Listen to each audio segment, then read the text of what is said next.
Assalamualaikum warahmatullahi wabarakatuh. Hello, my name is Anugrah Daffa fatah.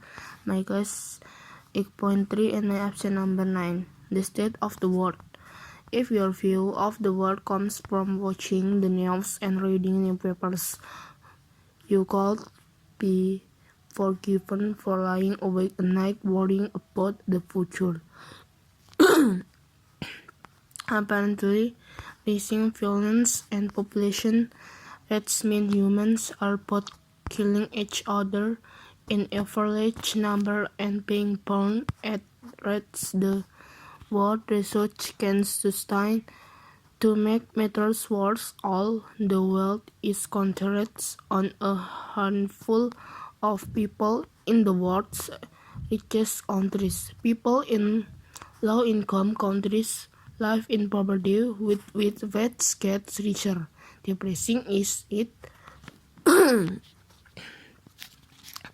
Let's take global population first. It's around 7 billion now, in line with figures predicted by the UN in 1958. By the year 2100, the same experts predict it will be around 11 billion. But did you know 11 billion is probably as high as that number will get? The rate of increase will slow down in the second half of this century thanks to falling birth rates today. In the last 2 centuries, improvements in technology and health meant fewer children died young. Following rapid population growth, these large families produce even more children who survived in adulthood and had their own children. But with the wider availability of contraception in the 1960s, the global average number of babies per woman has declined from 6 babies per woman to as low as 2. The biggest factor in child mortality is poverty, and while it's still true that only 20% of the world takes about 74% of the world's income, 60% of the world now falls into a middle income group, with 11 and 6%. To the smallest amount of people in history still living in conditions of extreme poverty. If the majority of the world's people have money, international aid could realistically achieve the UN target of eradication poverty by 2030. As poverty goes down, life expectancy goes up. Birth rates go down because parents can expect their existing children to survive and the global population stabilizes.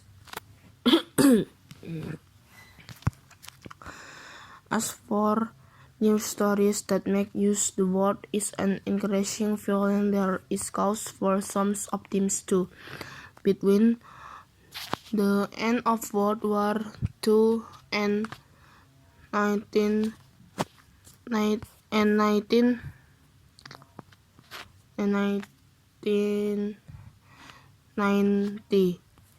there were 30 wars that killed more than of its more than 100 people. Today there are still civil wars, but countries are mostly coexisting more peacefully than in the past. However, terrorism has shot up in the last few years, and since World War II, wars have killed many more civilians. That suggests even for civilians took the statistics of not all. But although deaths are 9 times more likely to be a result of violent crime than political conflict, the global murder rate fell slightly from from 8 per 100,000 people 2000 to about 553 in 2015. Of course, none of this means the world is perfect, and whether you personally are affected by war and poverty is often down to the lottery of where you are born. Also, we still face huge problems of our own making, particularly environmental ones like global warming, and wealth and natural resources need to be distributed more fairly. But not all news is bad news. Whatever the TV and newspaper make they say.